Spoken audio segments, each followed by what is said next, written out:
This is good stuff, folks. So what are we doing now, Amber? Well, I mean, that's, if you can't really find your girl who you're looking for, I've taken you through the last couple of steps that I've done. I would have done. And this one's simple. This one, she's alive. She's not deceased. She's living in DeSoto. The ex-husband lives in Georgia. That's the reason that, I can break it down for you that way. Another little tidbit here is we see that she does own property and motor vehicles, and it has an email address that you can get. If you click these little buttons, just click that and everything comes up. It shows the vehicle that she has registered to her, the properties that she has in her name, whether it be in the county that you're in or a different county, and her email address. I understand. We don't want to do that right.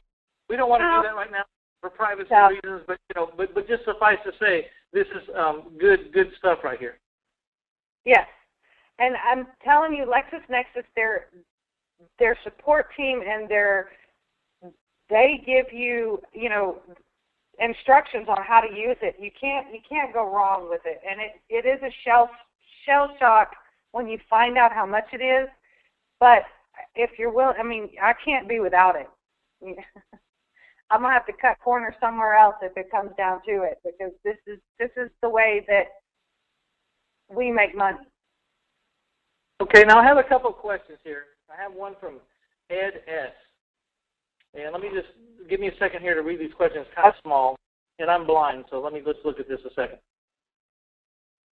He says, I use MicroBilt,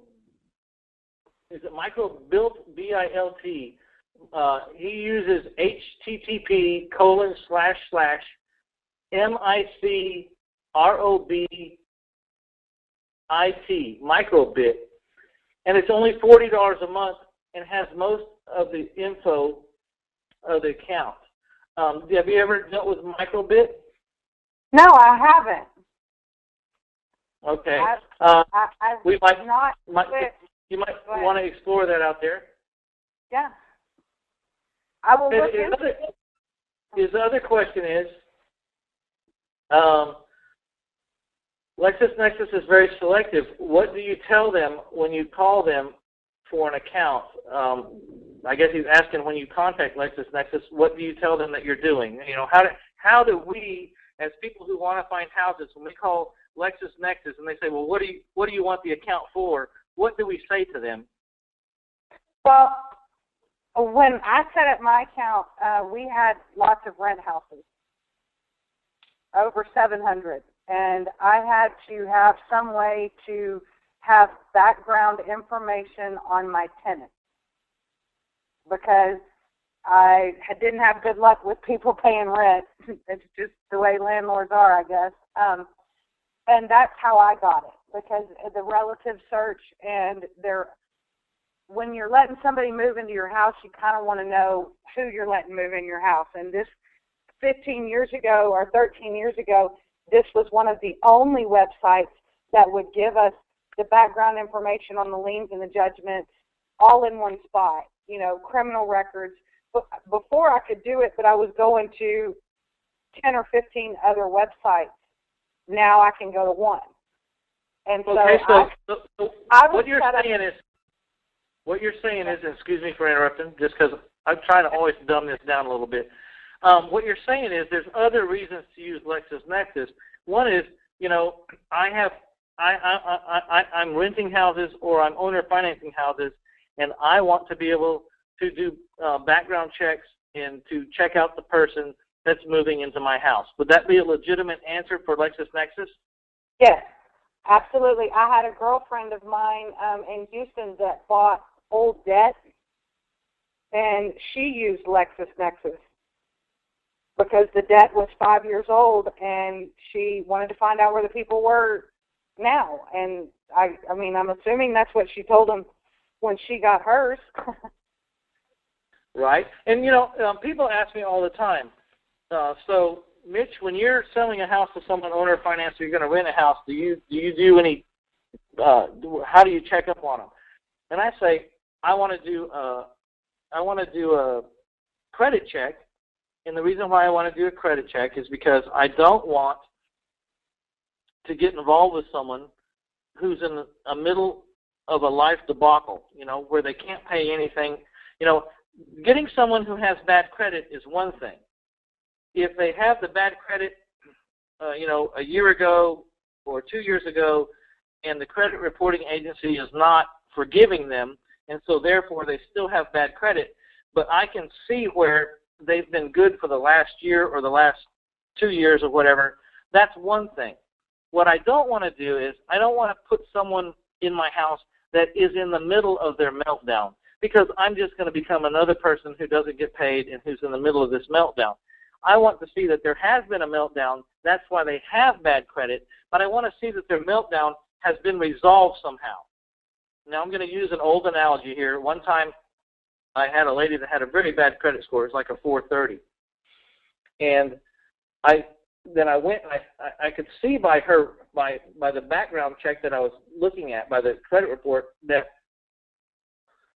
for the last year and a half, she'd made all her payments on time, and everything seemed to have been flattened out. She'd gotten back on her feet somehow.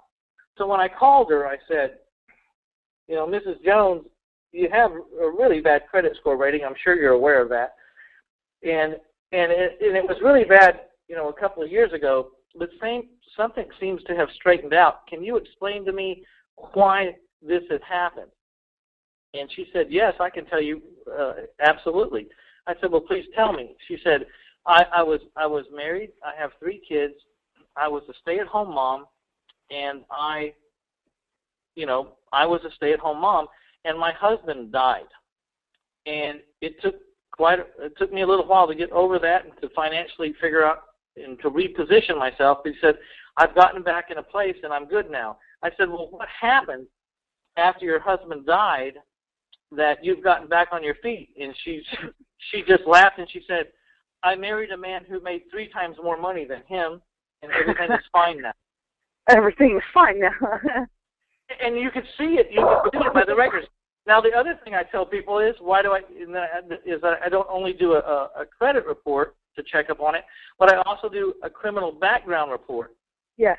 And because the simple reason is, I don't want to be trying to collect payments from someone who killed their last landlord or assaulted their last landlord or whatever. You know what I mean? Or I need selling illegal things out of your house or something like that. I mean, us as landlords have the right to know who's living in our house.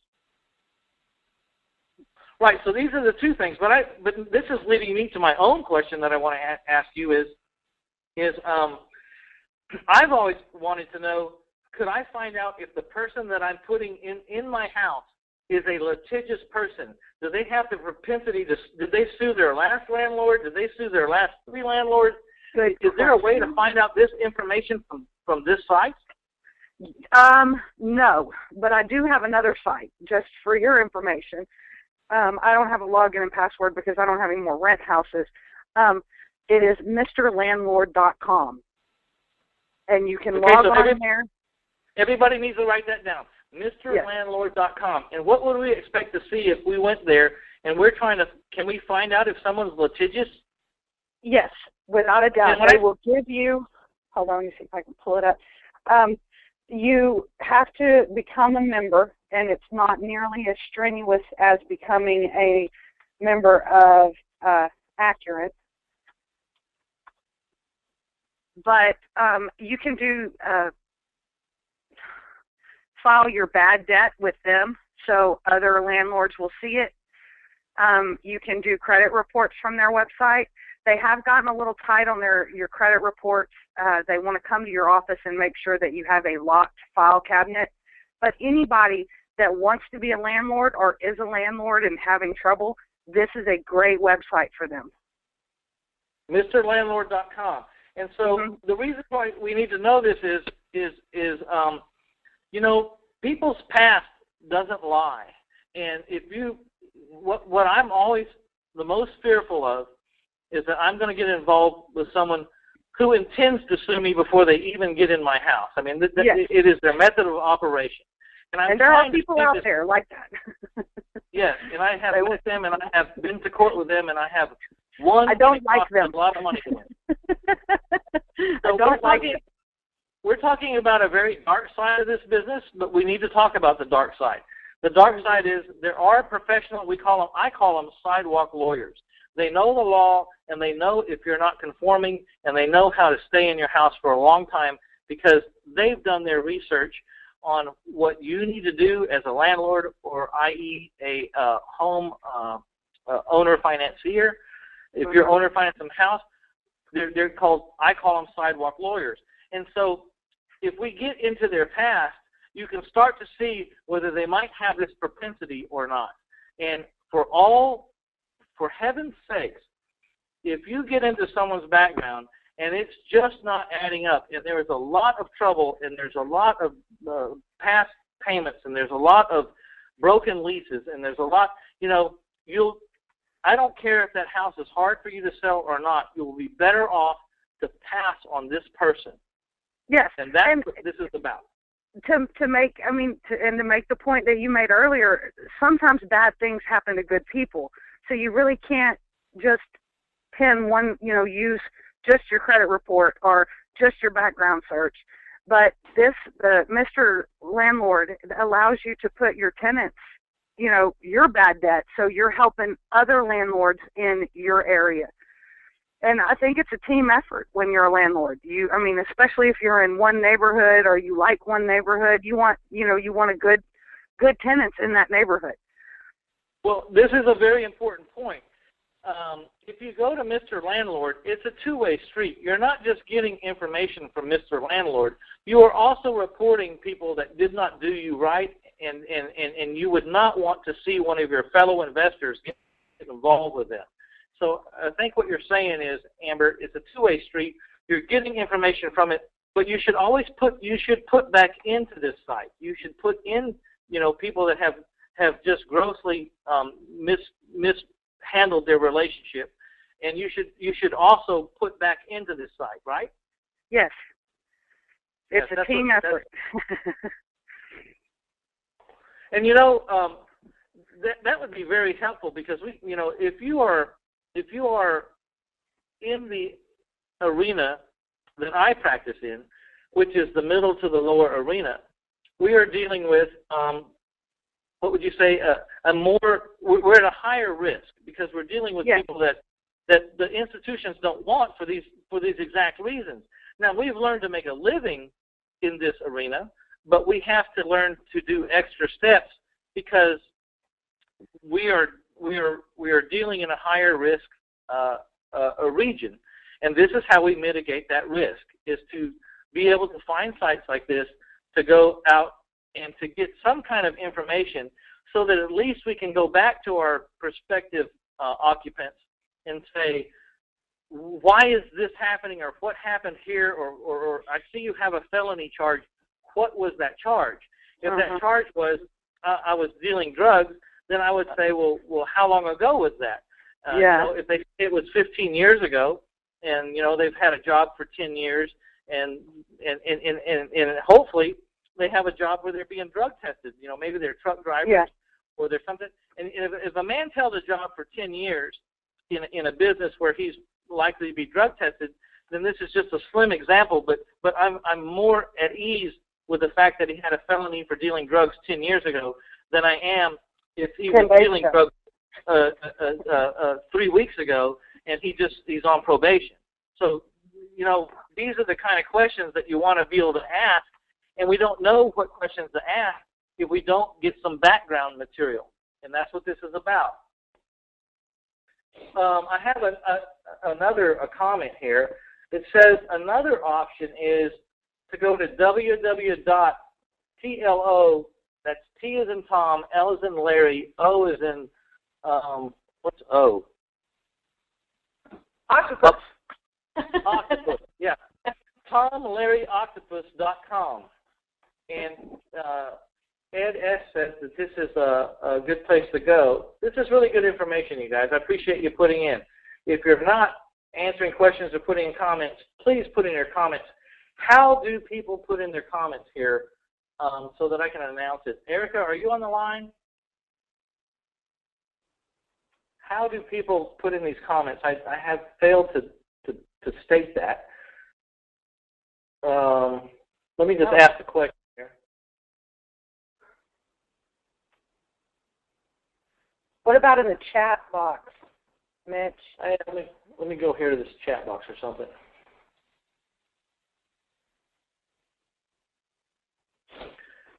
Here we go. There's a question box they can enter into. So if you see the question box, someone's putting in, or they just type in the lower chat box.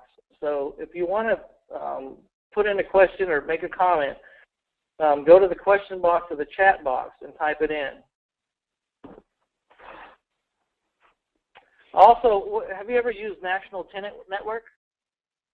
We use that. Do you? No, I haven't. I didn't use that. Well, you know, and I've got to confess, as you get bigger in your business, I have people that do this. So, but I know that we use National Tenant Network. I know that it costs a little bit. And then I have a question here from Jerry out of Houston. It says, do you go to the house or call them? What do you do, Amber? Well, my husband will tell you that the success rate is much higher person to person, face to face. You get a much better result when you're looking them in the eye than when you call them on the phone. You take that risk when you dial that number that you're going to start off on a bad foot and end it on a bad foot, and then the book is closed. If you knock on the door, you have a little bit more face-to-face and you have a little bit more time before they slam the door in your face. I would definitely not call people on the phone. Phone is not something. I've done postcards or overnights that they have to sign for, but I would say the results are much higher person to face-to-face.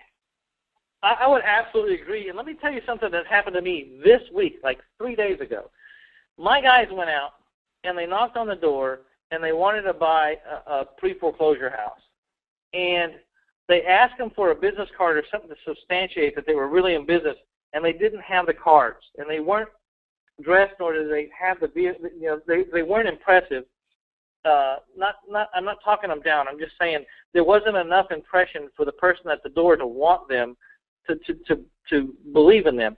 So I think I don't really believe in business cards a whole lot, but I think in this business, if you're going to go up there, you need to be able to handle a business card.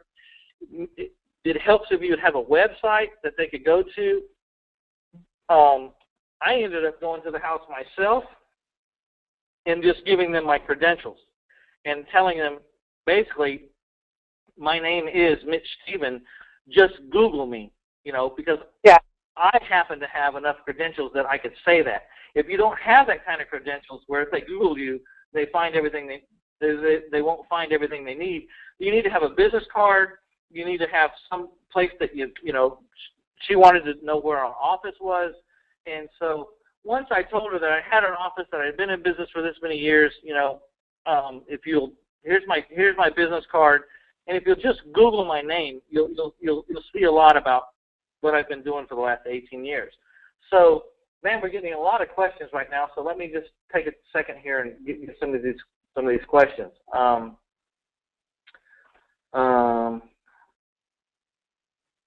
Bear with me here a second.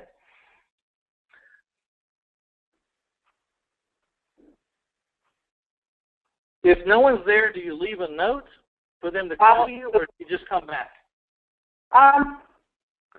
No, I say absolutely off the hip. I guess it depends on the house. I mean, if it's one like what we talked about last week on Saxon, that would be one that I don't want them to call me. I want to see their face. So maybe after the second or third time I went to the property and they didn't answer, then I would leave a note.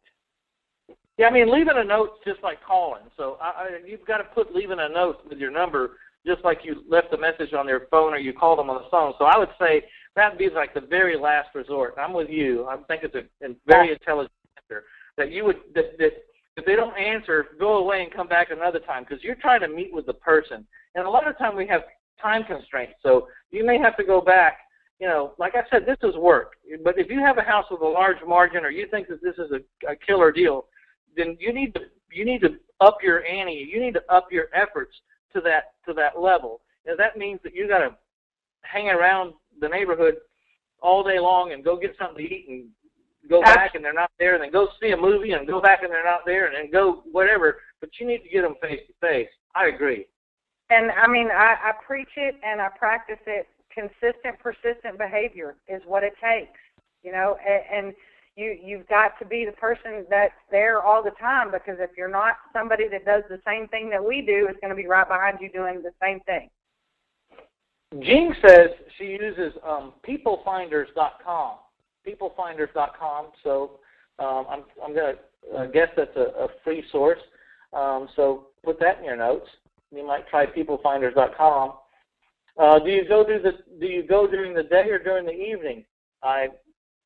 What's your opinion? My opinion would be both. I don't like to go to a house after dark. This time of year it gets a little difficult because it gets dark so early. But I would say I say that you would never go after 9 o'clock. I mean, no, 9 o'clock is very late. No, you don't ever go to somebody's house before 9 or after 9. I mean, those are my cutoffs. But I'm more of a kind of dark once it gets dark, because if I'm sitting at home right now, and if somebody knocked on my door right now, it's only 10 minutes till 8, but it's dark. You know. Well, during daylight saving times, I think you're going to have to go after dark. You know, you may have to go a little bit after dark, but you know, as a general, the constellation we have after dark right now is it can be dark at like 7 o'clock right now. So yeah, but you're still in balance. It may take both. It may take you going during the day, and then it may take you going in the evening. Depends on, you know, what if they work a night job. Then you're not going to catch them there after 3 o'clock. So it may take both day and evening to finally get somebody. I agree. I'm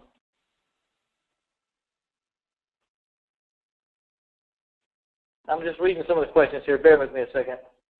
Jean said that peoplefinders.com is not free, but it's much less expensive than the LexisNexis.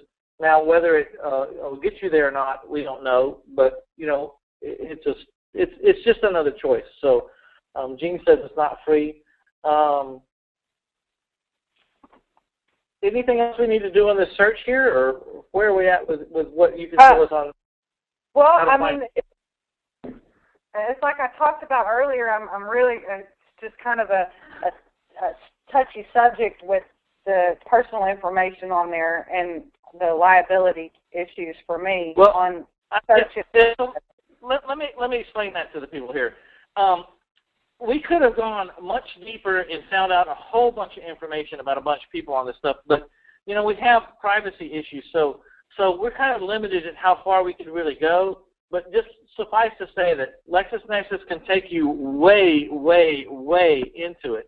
To have a to have a webinar and have this recorded and posted up, it just wasn't prudent to go into any person that we could think of to dwell down on them and go into it. It wasn't really a smart move. We didn't think so. So we've just kind of scratched. I want you to know we've just kind of scratched the surface of what LexisNexis can do, but we just can't go all that way. So just know that there is much more information you can find.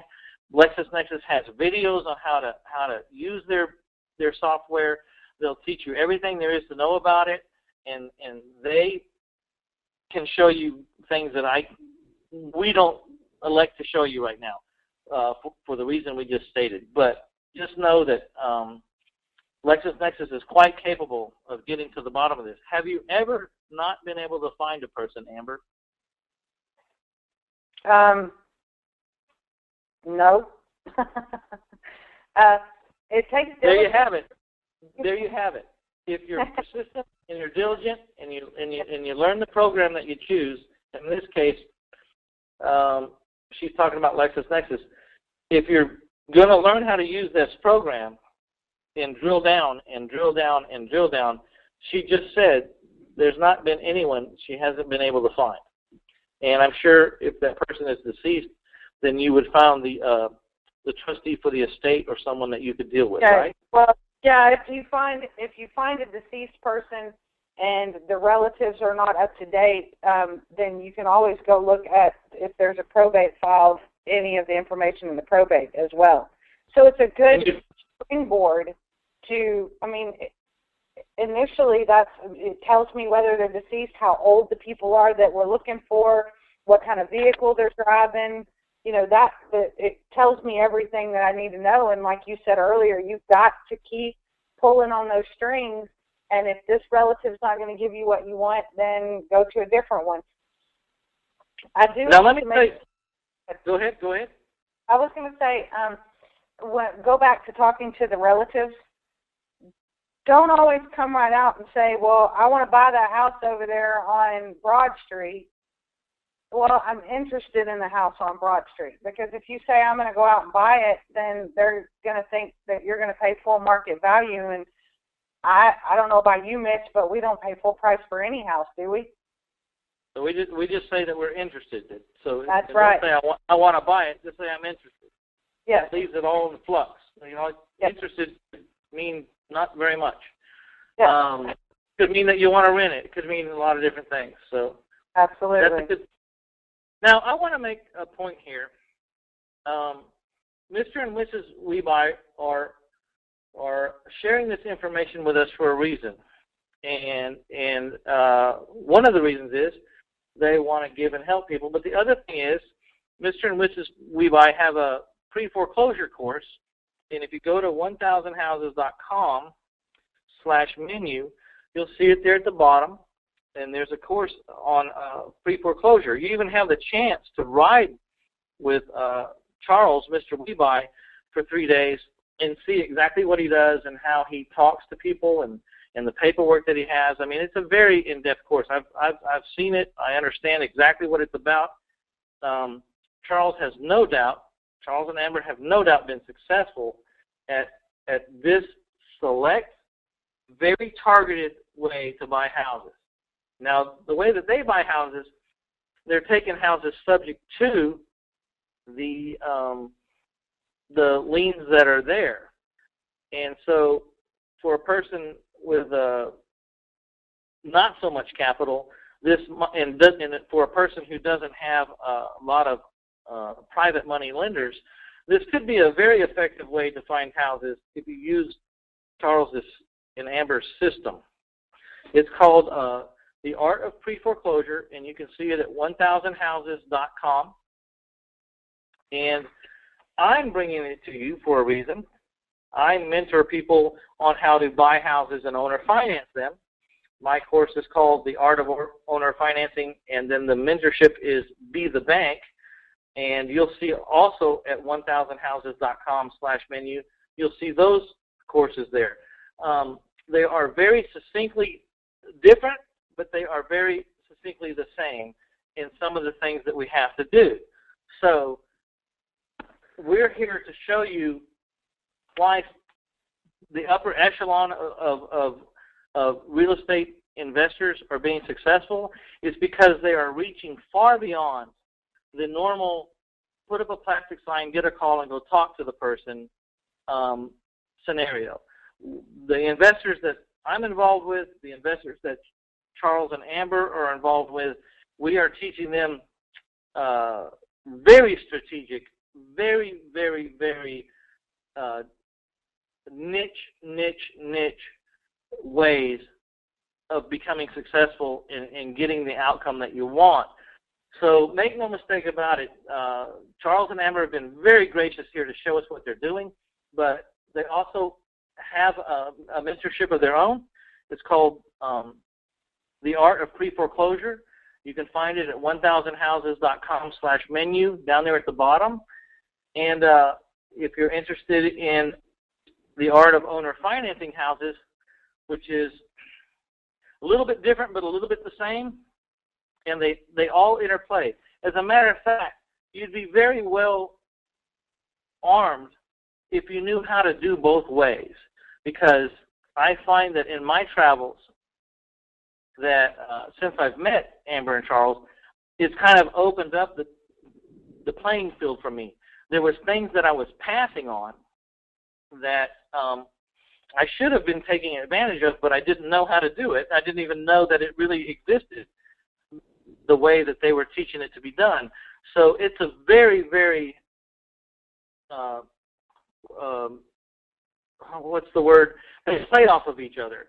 And the knowledge that we get from this kind of conversations, whether you're doing Be the Bank, the art of owner financing, or whether you're really into chasing the pre-foreclosure market, they're both very valuable courses to have, and they do play off of each other. And I found it to be instrumental in me being able to buy a few extra houses. I focus on owner financing houses, but I didn't know it until I met Amber and Charles. I have been passing on some things I shouldn't have been passing on. And this is coming from a man who's been in the business for 18 years, and you may think knows everything. Let me tell you, nobody knows everything. And when you get with the people that deal in very specific niches, there is an art to it. And this is part of that art. Let me see. I got a lot of more questions coming in here.